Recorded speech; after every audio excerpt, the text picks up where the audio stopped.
बिस्मिल्लाहिर्रहमानिर्रहीम।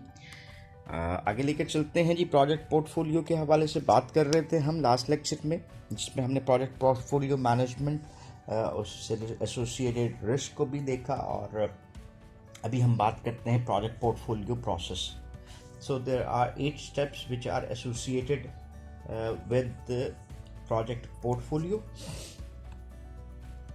प्रोसेस। तो ये 8 स्टेप्स के ऊपर हम वन बाय वन बात करते हैं। पहला स्टेप हमारा बनता है जी, establish a project council. So what do we understand by a project council? एक ऐसी हमारा एक ग्रुप और टीम हम डेवलप करने की कोशिश कर रहे हैं कि हम ये इस्टेब्लिश कर सकें कि स्ट्रेटेजिक डायरेक्शन किसने देनी है। So senior management might be part of a project council. So project managers जो कि मेजर प्रोजेक्ट्स के ऊपर पहले से काम कर रहे होते हैं, उसको इसका पार्ट बनाया जा सकता है। Head of the project management office जो है, उसके मेंबर्स, उसको हम लेना चाहें तो इसमें ले सकते हैं। देन इसके अलावा जो आपके रेलिवेंट जनरल मैनेजर्स आ जाते हैं, जो कि आपके नॉर्मल ऑर्गेनाइजेशनल प्रोसेस में डिफरेंट फंक्शनल एरियाज़ में काम करते हुए नज़र आ रहे हैं, उनकी एक्सपर्टाइज को हम इस प्रोजेक्ट काउंसिल के लिए यूटिलाइज करना चाहें तो यूज़ कर सकता हैं। और those who can identify key opportunities and risk facing the organisation. तो ये डिफरेंट एनालिस्ट आपके पास हो सकते हैं, जो अपॉर्चुनिटी एनालिस्ट हैं, रिस्क एनालिस्ट हैं, जो कि ऑर्गेनाइजेशन को इस डेटाबेस को डेवलप करने में सपोर्ट कर सकते हैं। Or anyone who can detail the project portfolio planning later on. So जो हमारा प्रोजेक्ट पोर्टफोलियो प्लानिंग प्रोसेस है, उसमें हमारे लिए फ़ायदेमंद हो सकते हैं, उनको हम ले सकते हैं। सो who can derail the PPP later on, जो कि हमारे प्रोजेक्ट में हिंड्रेंसेस क्रिएट कर सकते हैं। Why not take them part of the project council, ताकि वो within the team part बने, instead of staying outside the organisation. और ऑर्गेनाइजेशन तो नहीं कहना चाहिए, प्रोजेक्ट्स, और फिर वो हर्डल्स क्रिएट करें। सो दैट वाज स्टेप 1। अभी हम आगे मूव करते हैं और स्टेप 2 के ऊपर बात करते हैं, that is identify project categories and criteria. अब हम किसके ऊपर जी बात करने जा रहे हैं? हमने बनाना है जी प्रोजेक्ट की कैटेगरीज के हम किस किस किस्म के प्रोजेक्ट कर सकते हैं। अब दोबारा एग्जांपल उसी को लेकर चलते हैं। हम एक सॉफ्टवेयर हाउस हैं। ये सॉफ्टवेयर हाउस किस डोमेन में काम कर रहा है? ये पीसी की डोमेन में काम करता है, ये लैपटॉप्स की डोमेन में काम करता है, ये एंड्रॉयड की डोमेन में काम करता है, विच लैंग्वेजेस। सो ये क्या हम डिसाइड कर रहे हैं? हम प्रोजेक्ट कैटेगरीज को डिफाइन करने की कोशिश कर रहे हैं कि जो हमारे लिए पॉसिबल बनती हैं, जिनको लेकर हम क्या कर सकते हैं, अपने प्रोजेक्ट्स को रन कर सकते हैं। सो इसमें हमारे पास क्या आ जाती है जी, हमारे पास डिफरेंट टाइप्स आ जाते हैं कैटेगरीज और क्राइटेरिया के हवाले से। Derivative projects, platform projects, breakthrough projects and R&D projects. Derivative projects के हवाले से बात करते हैं, जहाँ पे हमारे डिलीवरेबल्स उनसे हैं इंक्रीमेंटली डिफर करते हैं, प्रोडक्ट्स में भी और प्रोसेस में भी, जो हमारी एग्जिस्टिंग ऑफरिंग है उससे, यानी जो हम कुछ नया करने जा रहे हैं। ठीक है, ये जो हमारी फॉर इंस्टेंस जो चीज़ें हम अभी प्रेजेंट में कर रहे होते हैं, वो इस प्रोजेक्ट्स ऐसे होंगे जो इन चीज़ों को एब्सोल्यूट करके हमारे लिए नए प्रोसेस, वेज एंड मीन्स देने की बात करते हैं। जैसे फर्स्ट करें जी, I am offering a mobile, और ये मोबाइल प्रोडक्शन प्रोसेस को चेंज करते हुए न्यूअर मोबाइल दे सकता है, which might be lesser costly, जिसकी प्राइस हम मार्केट में कम ऑफर कर सकते हैं और अप स्किल दे सकते हैं। सो ये डेरिवेट प्रोजेक्ट्स हो सकते हैं। देन हमारे पास दूसरी फॉर्म आ जाती है जी प्लेटफॉर्म प्रोजेक्ट्स की। These are the planned outputs of these projects represent major departures from existing offering in terms of either the product or service itself on the process used to make the basically that deliverable or both. So ऐसे ये platform projects इसीलिए करा रहे हैं कि ये next generation हमें provide कर रहे होते हैं ऑफरिंग्स की, यानी जिनकी बेसिस के ऊपर हम अपने फर्दर प्रोजेक्ट्स को बिल्डअप करना चाहें तो कर सकते हैं। So they form the basis of follow on derivative projects. Then हमारे पास आ जाते हैं जी breakthrough projects. Breakthrough projects क्या होते हैं जी? वो प्रोजेक्ट्स जो टिपिकली इन्वॉल्व करते हैं किसी भी नए थीम को, लाइक नई न्यू टेक्नोलॉजिकल इन्वॉल्वमेंट आ गई, ठीक है।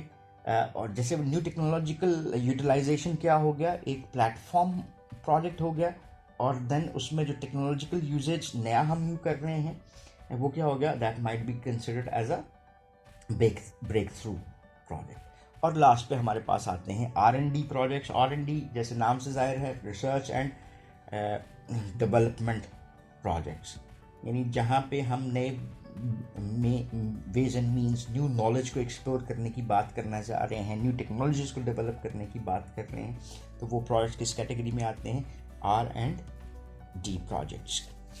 जैसे फॉर इंस्टेंस इस वक्त तमाम वो प्रोजेक्ट्स जो कि डेवलपमेंट ऑफ वैक्सीन फॉर कोविड-19 वायरस, ये सारे के सारे कौन से प्रोजेक्ट्स हैं, these are all R&D projects. Then हमारे पास थर्ड स्टेप आ जाता है जी, कलेक्ट द प्रोजेक्ट डाटा। हमारे पास जो डाटा किसको कहते हैं जी, हम raw forms of facts and figures, जो कि डाटा हमारे लिए इंफॉर्मेशन गैदर करने या डिराइव करने में बड़ा हेल्पफुल होता है, और उसी से हम डिसीजन मेकिंग कर सकते हैं। सो पहली चीज़ क्या आ गई, that is to assemble the data. Then हम क्या करते हैं, अजम्पशंस को कैटेगराइज करने की कोशिश करते हैं कि क्या अजम्पशंस हो सकती हैं प्रोजेक्ट के हवाले से। स्क्रीन आउट वीक प्रोजेक्ट्स, वो प्रोजेक्ट्स जो हमारे लिए पर्पस को उस तरह से सर्व नहीं कर सकते, जो अपने उस पोर्टफोलियो में कंपैरेटिव एनालिसिस में अपनी जगह नहीं बना पाते, उनको हम स्क्रीन आउट कर सकते हैं।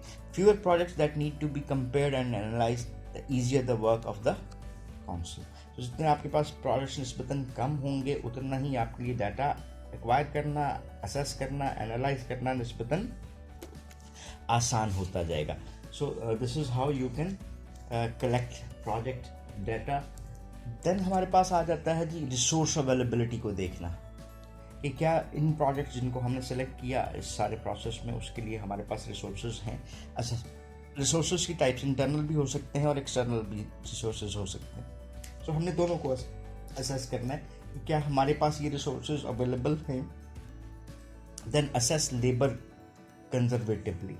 सो बड़े ट्रू बेसिस के ऊपर हमने क्या करना है, हमने ये असेस करना है कि हमारे पास जो रिक्वायर्ड प्रोजेक्ट परफॉर्म करने के लिए लोग हैं वो अवेलेबल हैं भी या नहीं।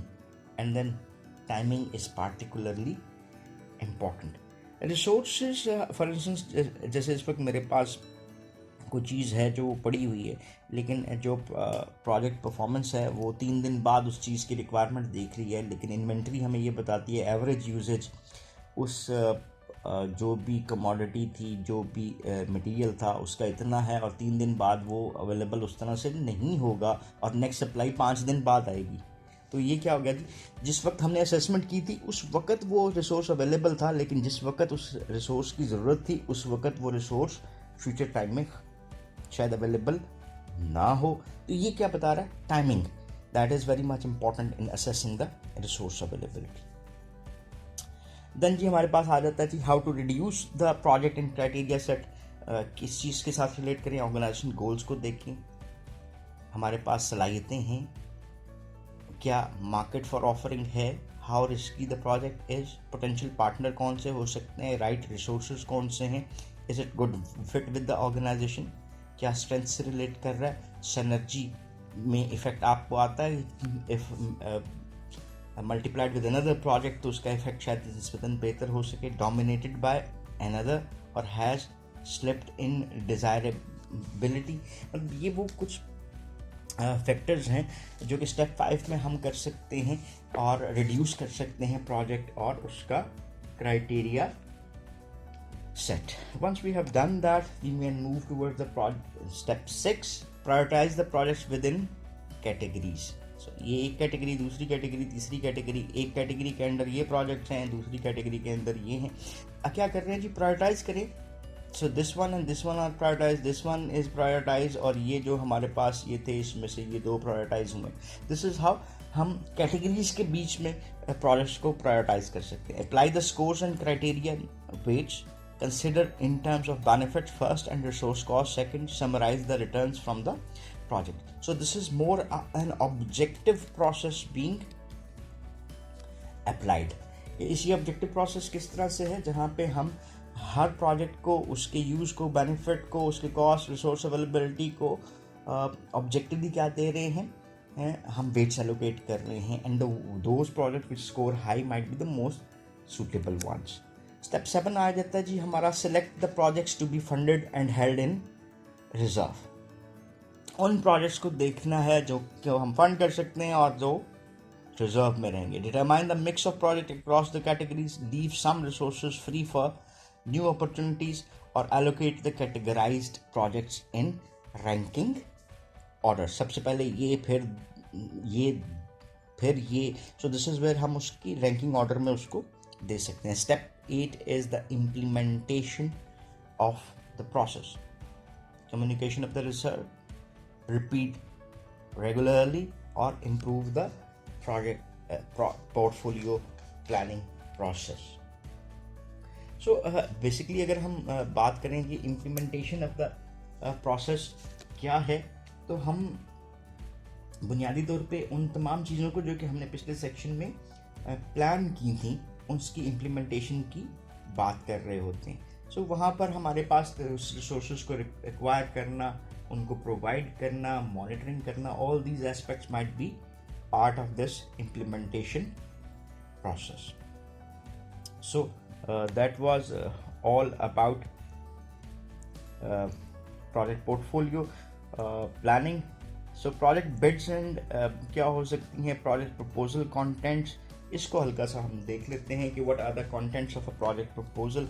Proposal is an offer for acceptance. जब भी आप किसी प्रोजेक्ट को क्रिएट करना चाह रहे हैं, उसको प्रपोज करेंगे टुवर्ड्स द मैनेजमेंट, उसके साथ क्या लगेगा, cover letter, it must have an executive summary, उसकी technical approach, that how project will be processed, how it will be implemented, and the plan for the supplies, logistic support and administration कैसे होगी, और how do we find ourselves good enough to perform this project, हमारे past experiences क्या हैं.